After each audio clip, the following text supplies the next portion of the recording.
Hello बच्चों, कैसे हैं आप।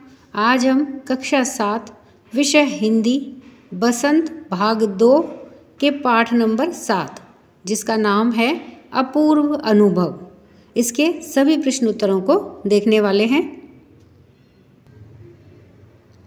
पाठ से प्रश्न 1, यासुकी चान को अपने पेड़ पर चढ़ाने के लिए तोतो चान ने अथक प्रयास क्यों किया, लिखिए। तो उत्तर है कि यासुकी चान तोतो चान का घनिष्ठ मित्र था, लेकिन वह पोलियोग्रस्त था। उस कारण से उसके हाथ पैर सही रूप में काम नहीं करते थे। जापान के शहर तोमोए में प्रत्येक बच्चे का एक निजी पेड़ था, लेकिन यासुकी चान ने अपनी शारीरिक अपंगता के कारण किसी भी पेड़ को निजी नहीं बनाया था। उसके मन में पेड़ पर चढ़ने की इच्छा थी, जिसे पूरा करने के लिए तोतो चान ने उसे अपने पेड़ पर चढ़ाने का अथक प्रयास किया। अर्थात जो यासुकी चान था वह उसका जो पैर था वह एक पोलियोग्रस्त था, ढंग से काम नहीं करते थे उसके हाथ पैर, इस कारण से वह पेड़ पर नहीं चढ़ सकता था और इसीलिए उसने किसी भी पेड़ को अपना निजी पेड़ नहीं बनाया था। तोतो चान ने पेड़ पर चढ़ाने के लिए उसे अथक प्रयास किया। प्रश्न 2, दृढ़ निश्चय और अथक परिश्रम से सफलता पाने के बाद तोतो चान और यासुकी चान को अपूर्व अनुभव मिला। इन दोनों के अपूर्व अनुभव कुछ अलग अलग थे।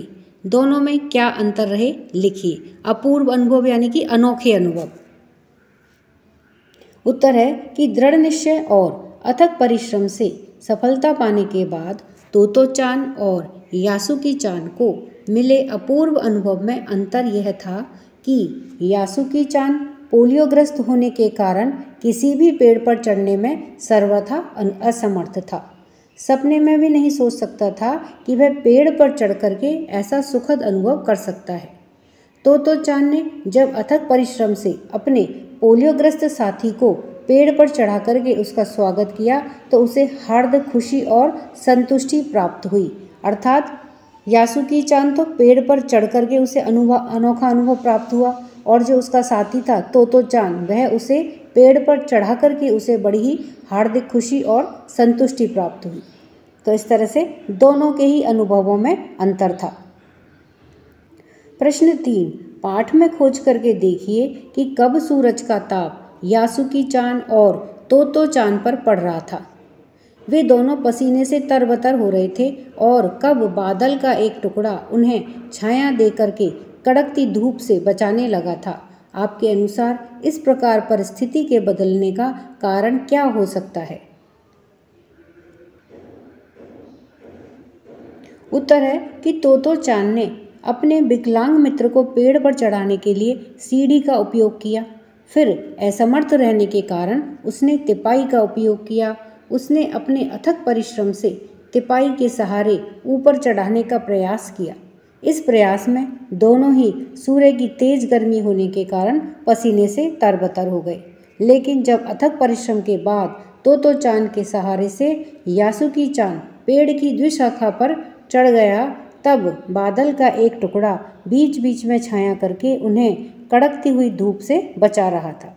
हमारे अनुसार इस परिस्थिति के बदलने का कारण यह हो सकता है कि जो सच्चे मन से अपने मित्र की सहायता करता है उसकी सहायता प्रकृति अर्थात भगवान भी खुश होकर के करता है।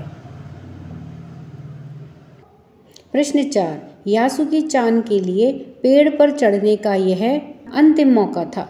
इस अधूरे वाक्य को पूरा कीजिए और लिख करके बताइए कि लेखिका ने ऐसा क्यों लिखा होगा। तो उत्तर है यासुकी चान के लिए पेड़ पर चढ़ने का यह पहला और अंतिम मौका था। तो यहाँ पर देखिए लाल रंग से रिक्त स्थान में क्या आएगा, लिखा हुआ है पहला और अंतिम मौका था।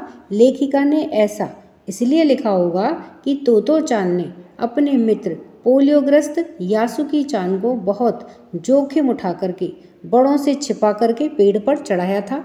वह अपने मित्र की इच्छा को पूरा करने के लिए शायद दोबारा ऐसा जोखिम नहीं उठा पाएगा। पाठ से आगे प्रश्न 1, तोतो चान ने अपनी योजना को बड़ों से इसलिए छिपा लिया कि उसमें जोखिम था। यासुकी-चान के गिर जाने की संभावना थी, फिर भी उसके मन में यासुकी-चान को पेड़ पर चढ़ाने की दृढ़ इच्छा थी। ऐसी दृढ़ इच्छाएं बुद्धि और कठोर परिश्रम से अवश्य पूरी हो जाती हैं। आप किस तरह की सफलता के लिए तीव्र इच्छा और बुद्धि का उपयोग करके कठोर परिश्रम करना चाहते हैं?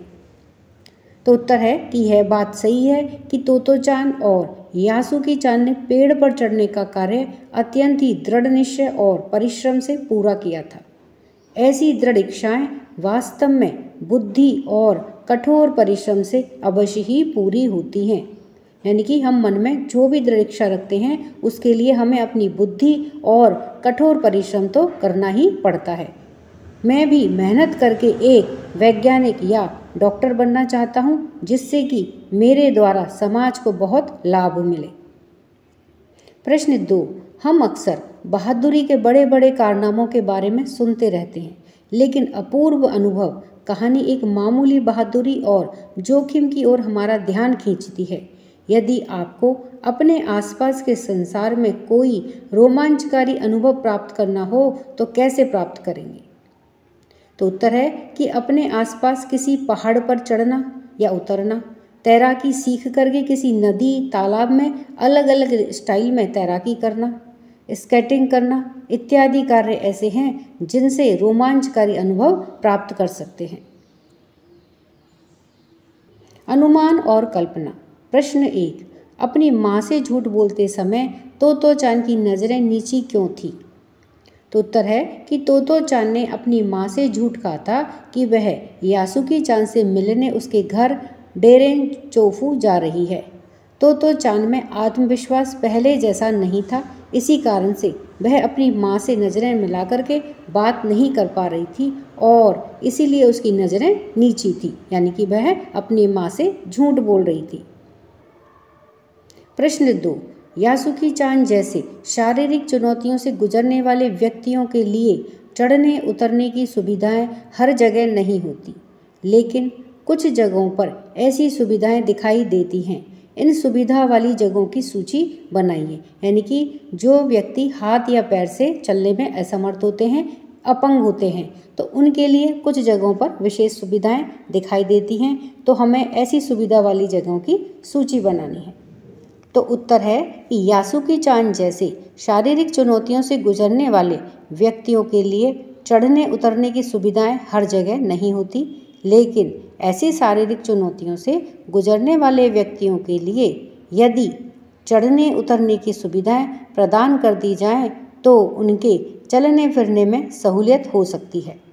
कुछ जगहों पर ऐसी सुविधाएं दिखाई देती हैं, जैसे कि अस्पतालों, बस अड्डों, रेलवे प्लेटफॉर्म, हवाई अड्डों, सामुदायिक केंद्रों, स्कूल, कॉलेज भवनों तथा सिनेमाघरों आदि में इनके चढ़ने के लिए रैंप बने हुए होते हैं। कई जगह एस्केलेटर यानी कि ऑटोमेटिक सीढ़ियां भी होती हैं, तो जिन पर ये शारीरिक अपंगता वाले जो व्यक्ति हैं ये आराम से आ जा सकते हैं। भाषा की बात। प्रश्न 1, द्विशाखा शब्द द्वि और शाखा के योग से बना है। द्वि का अर्थ है दो और शाखा का अर्थ है डाल या ब्रांच। द्विशाखा पेड़ के तने का वह भाग है जहाँ से दो मोटी मोटी डालियाँ एक साथ में निकलती हैं। द्वि की भांति आप त्रि से बनने वाला शब्द त्रिकोण जानते होंगे। त्रि का अर्थ है तीन। तो इस प्रकार से 4, 5, 6, 7, 8, 9 और 10 संख्यावाची संस्कृत शब्द उपयोग में अक्सर आते हैं। इन संख्यावाची शब्दों की जानकारी प्राप्त कीजिए और देखिए कि क्या इन शब्दों की ध्वनियाँ अंग्रेजी संख्या के नामों से कुछ कुछ मिलती जुलती हैं, जैसे हिंदी 8, संस्कृत अष्ट, अंग्रेजी 8।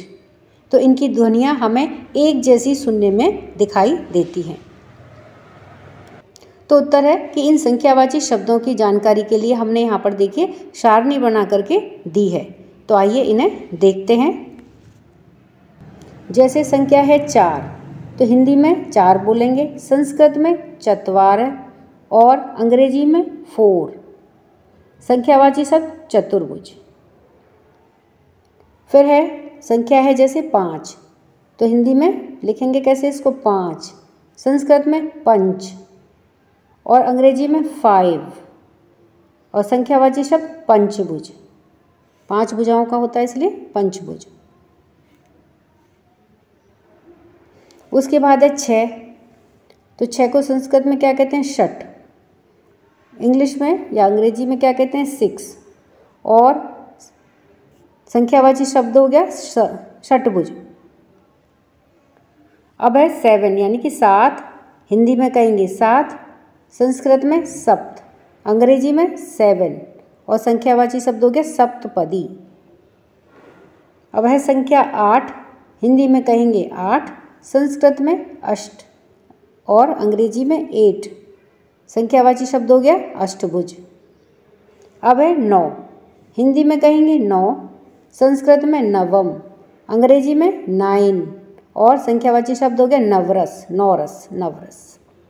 अब है 10, हिंदी में क्या कहेंगे? 10, इस तरह से लिखते हैं हिंदी में 10, संस्कृत में दशम, अंग्रेजी में 10 और संख्यावाची शब्द हो गया दशानन, 10 हैं आनंद जिसके, दशानन। प्रश्न 2, पाठ में ठिठियाकर हंसने लगी, पीछे से धकियाने लगी जैसे वाक्य आए हैं। ठिठियाकर के हंसने का मतलब आप अवश्य अनुमान लगा सकते हैं। ठी ठी हंसना या ठठा मार करके हंसना बोलचाल में प्रयोग होता है। इनमें हंसने की ध्वनि के एक खास अंदाज को हंसी का विशेषण बना दिया गया है। साथ ही ठिठियाना और धकियाना शब्द में आना प्रत्यय का प्रयोग हुआ है। इस प्रत्यय से फिल्माना शब्द भी बन जाता है। आना प्रत्यय से बनने वाले 4 सार्थक शब्द लिखिए। तो उत्तर है कि आना प्रत्यय से बनने वाले 4 सार्थक शब्द निम्नलिखित हैं, जैसे नंबर 1 घराना, नंबर 2 शर्माना, नंबर 3 धमकाना और नंबर 4 जुर्माना। तो इस तरह से हमने इस पाठ के सभी अभ्यास कार्य को देखा है। वीडियो पसंद आने पर वीडियो को लाइक करें, शेयर करें। चैनल पर नए हैं तो सब्सक्राइब करना ना भूलें। मिलते हैं नए वीडियो में। इसी के साथ धन्यवाद।